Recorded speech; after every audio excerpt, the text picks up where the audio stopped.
Hi, I'm Tom Salter. Welcome to Montgomery Public Schools Education Roundtable.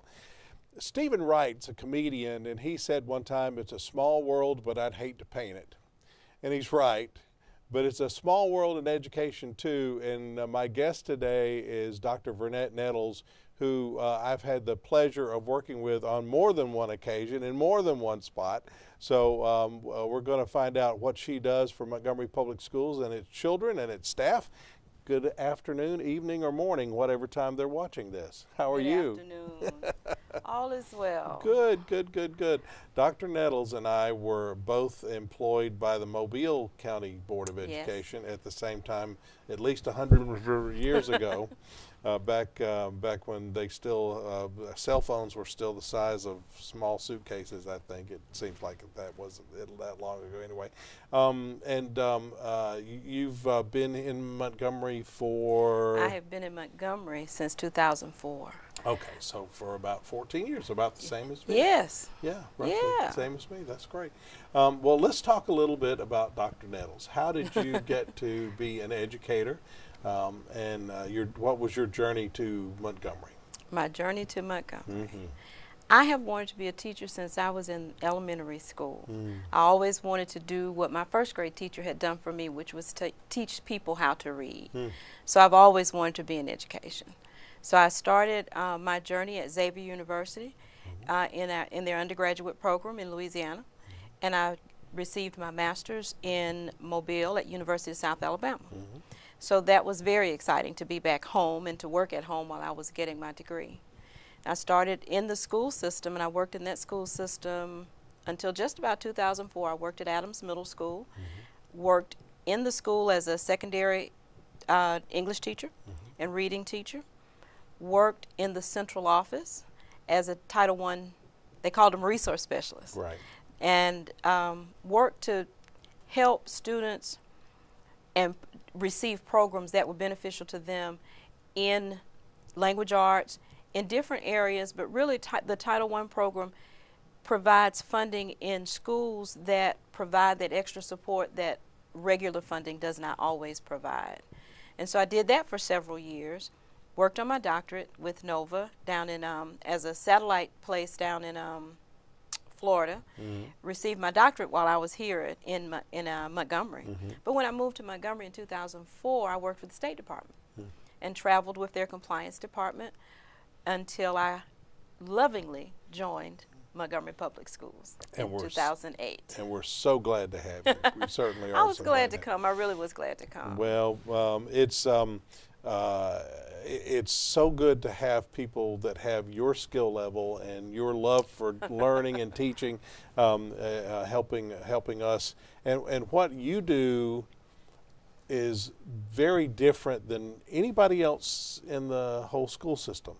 You have some jobs that are unique to you. You're a one-person shop for a lot of the things you do, and we're going to get real specific. So first, before we go into what you're doing now, when you're talking about Title I, just for people who don't understand what Title I is all about, it's to help students in schools that are disadvantaged? Is that not the right way to? Disadvantaged is the word that's used in the law. Right. But really, Title I funds are targeted specifically by a poverty ratio. So once that poverty ratio is determined within the school system and then within schools, money is targeted to those schools based on that numerical ratio. But those funds are not to create programs in the schools outside of what the school system requires. It only supports that exists in the school system and in those schools particularly. For example, if there is a reading program across all grade levels in the system, and particularly in that school, if that school needs to have additional reading resources for their students, then those Title I funds can do that. So Title I funds are not for anything and everything that's purchased in the school. It's really targeted to create opportunities for students to be more successful in the areas that they're weak in. So every school in the system doesn't receive Title I funds, but the schools that do are required to use those funds to supplement educational programs so that our students have the best that can be offered to them. Outstanding. And so, but that was your old life. You're not. Well, when I came to Montgomery, I came as federal programs director. Right. And so over the what is that, 14 years you said, my positions have evolved. And they've gotten more interesting, I think. They have gotten more interesting. And probably just about as fluid as the Title I stuff, because the laws and the monies and all change every year. But let's talk a little bit about one of your hats, the professional evaluation hat. Now, every employee, and we have around 4,000 employees, every employee has an evaluation. Our evaluation system is broken into two major components, two large components. One is classified, and those are our secretaries, our administrative assistants, our nurses, our bus drivers, custodians. Those are called our classified staff. So they have an evaluation system as well, and their system is annual. Then there is also the certified evaluation system, and that's divided into two components: for our teachers, teaching effectiveness, and then for our leaders, leadership effectiveness. The evaluation program is what we call formative. It's not designed to hire or fire anyone. The evaluation system for all of our areas is really designed to create opportunities of success for all of our employees. Our evaluation system is formative, meaning it's an opportunity for your evaluator to see how you're growing, to see where you need support, provide that support for you over the course of the year. So along the process of all three evaluation components, there's a midpoint checkpoint. So during that midpoint checkpoint, you get an opportunity to talk with your evaluator to see if what you talked about at the beginning of the year is you're able to implement that, whether or not you're able to get the support that you need. And since you're at the midpoint, which is usually around January, you get an opportunity to talk with your evaluator to say, you know, I need some more support with this. And the evaluator provides that support or guidance to where that support can be gathered across the school system. And at the end of the year, the process is still formative because the evaluator and evaluatee have a conversation about what were the successful parts of the year. What I like most about the evaluation system is that you get an opportunity to determine what is the impact of your professional development across the course of the year for your students right then in real time that year. So as our teachers are planning professional development, and even our classified staff, they're planning professional development based on what they need at that moment this school year to move their instruction and practice forward for the students that they have now. And at the end of the year, they're able to say to their evaluator, this is the progress I've made. And when you say progress, the conversation is so much larger than I went to a professional development activity. I went to a professional development activity, I attended, I learned something, and I've implemented it. And this is how it's made a difference for our students. Our evaluation system is really designed for our evaluatees, for the people we work with on a daily basis, to become better at their craft year by year by year. So it's about discovering strengths and weaknesses. Absolutely. And bolstering up the weaknesses, making it better. Yes. And this process is one that's defined by law, right? Yes. The evaluation system has actually been in place in education law since, I want to say, 1988-ish. And the process continues to evolve across the state and within state legislation. But the process is certainly not anything MPS dreamed up. It really is about the state wanting the best teachers that they can have so that students have the best education possible. I remember it used to be called Peppy, which made me always think, I want to go and get a margarita or something. I mean, but it's there was no alcohol involved. No alcohol involved whatsoever. But Peppy was a lot different. I guess it was well, it wasn't a lot different, but it was different than what we're going through now, or what we use now. Peppy was different, but the tenets are the same, because the tenets of the process is really about a self-assessment, giving you an opportunity to see where your strengths and weaknesses are, allowing you an opportunity to create a professional learning plan. These are the things I seek to learn this year, and I seek professional development in order to attain that. I provide my evidence. The evidence is about what activity I participated in. Not necessarily a training I went off to. It's just what activity did I participate in that allowed me the opportunity to grow in that area. Any of the areas that I identified as areas of needs improvement. So Peppy had the same tenets, and over the years we've just evolved the process to teaching effectiveness, to educator effectiveness is the entire umbrella. So the scripting and preciseness of Peppy doesn't exist anymore, and that allows evaluators and evaluatees to have a little more flexibility about how they prepare, how they determine, and how they create professional learning experiences for themselves. We have principals and lead teachers in schools who provide the professional development for their staff in-house, because professional growth is about what you can do right now to work with your students. So they're master teachers in our classrooms, in our schools, and they help provide that professional development in our system. We have several initiatives in the system, all designed to bolster the curriculum and instruction in the schools and across the system. Professional development in some schools is about understanding and unpacking those initiatives so that they work well and fluidly in our buildings. So, you know, Peppy had a little more preciseness about it, and it was a little more rigid. Teaching effectiveness, the educator effectiveness umbrella, allows a lot of flexibility to create those professional experiences that enhance the education in the classroom. It also seems now, though, there's more communication involved between the supervisor and the employee. The evaluator really takes on the position of coach.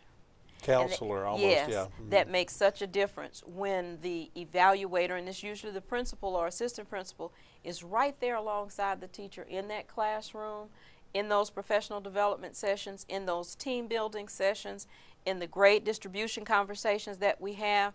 All of those conversations, the principal is right alongside the teachers as they learn and understand how they need to best help our students. And it seemed to me back in the old days under Peppy, it was more of a,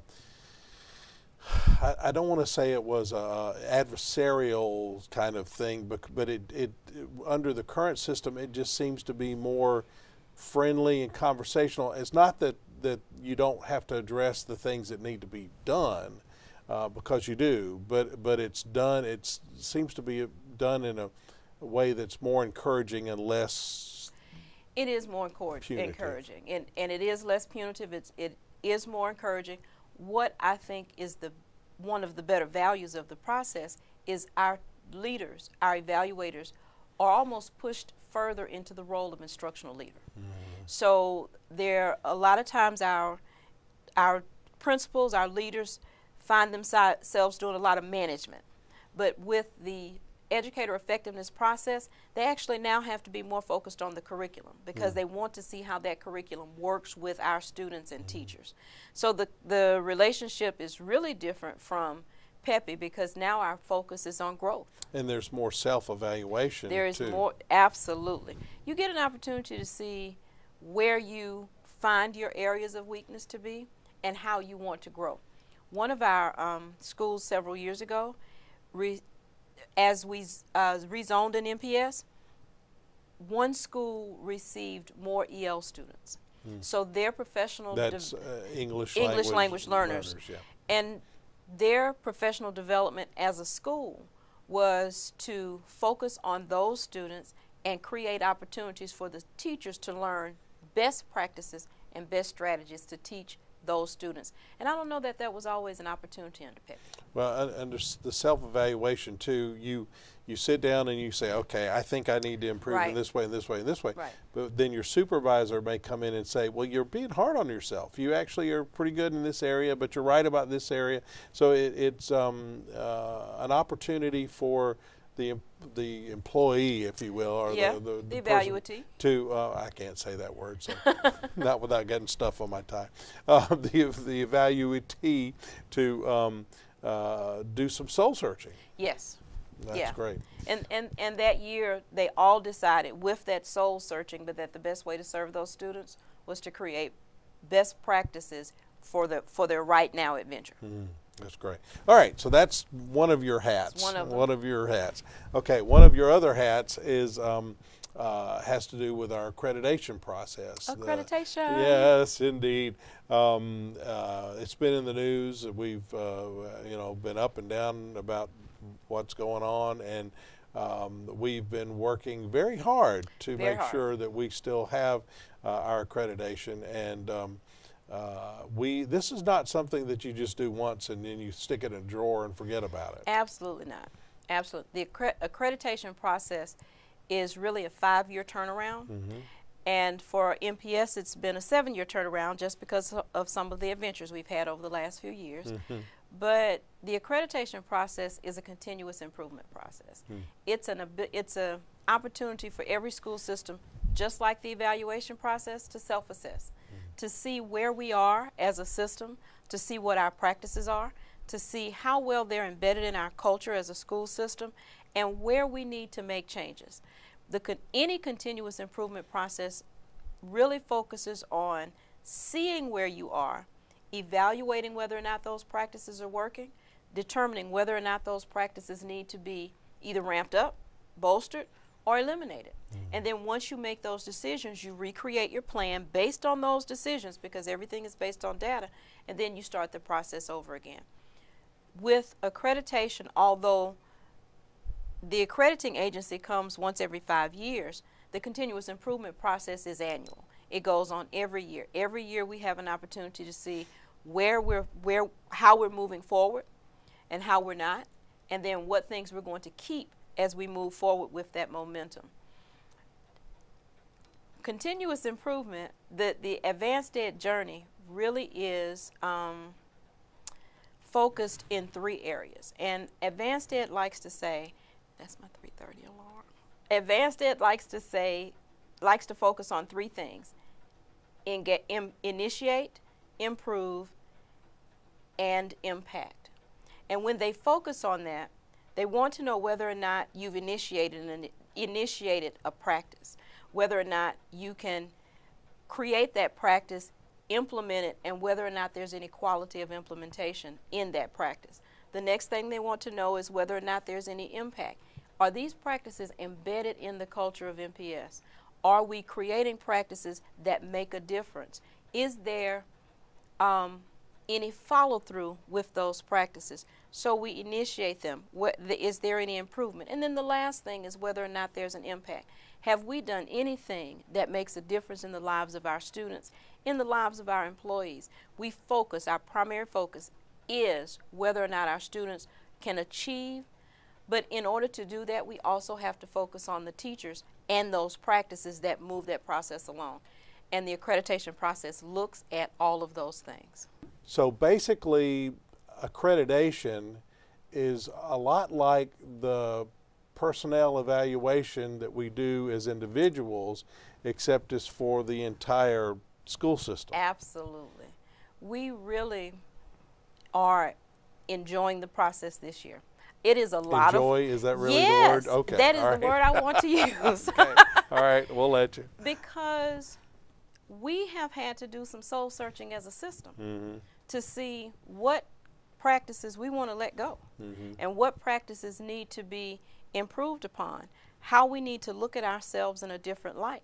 A lot of accreditation can become culture building because we need to be able to see how we see each other, how we appreciate each other, how we appreciate our students, all of that's wrapped up in that accreditation process. And when you see that, and when you really think about the value of all of those pieces, you can begin to see how you want to make changes that make a difference in the school system, in the lives of the students, and in the lives of the community. So I think that as much hard work as it is an enjoyable process, because you really are getting a chance to see as a system how we see each other and what are our values. What do you believe in? What are values? Well, one of the things that I've found is, for my own work in doing, is a lot of stuff that we were doing already. Right. We just weren't documenting it very well. And so that was a part of it.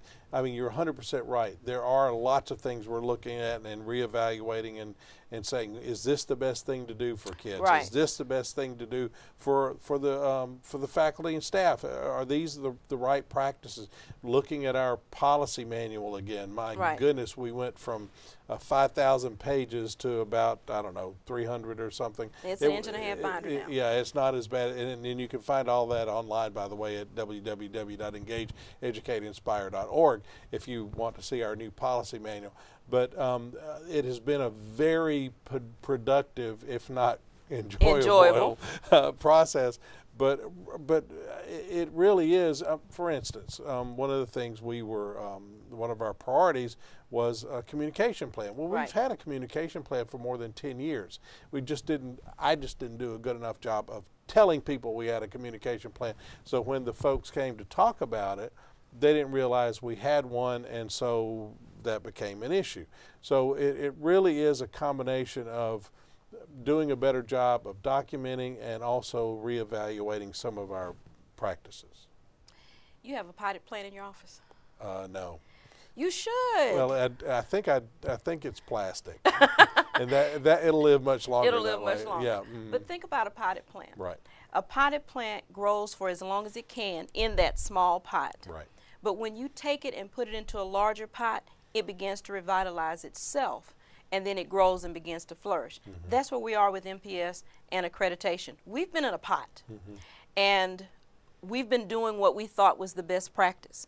But as they have forced us to move into a larger pot, to put fresh resources around us, to have fresh water, fresh rain, all of those fresh resources that are now being poured into MPS, and not only the new resources, but the opportunity for us to see the resources within what we do, what already exists in our building, personnel resources and financial. Now that we're being able to see that newness and that growth, we're going to start growing. Right. And it's just like a potted plant. You're absolutely right.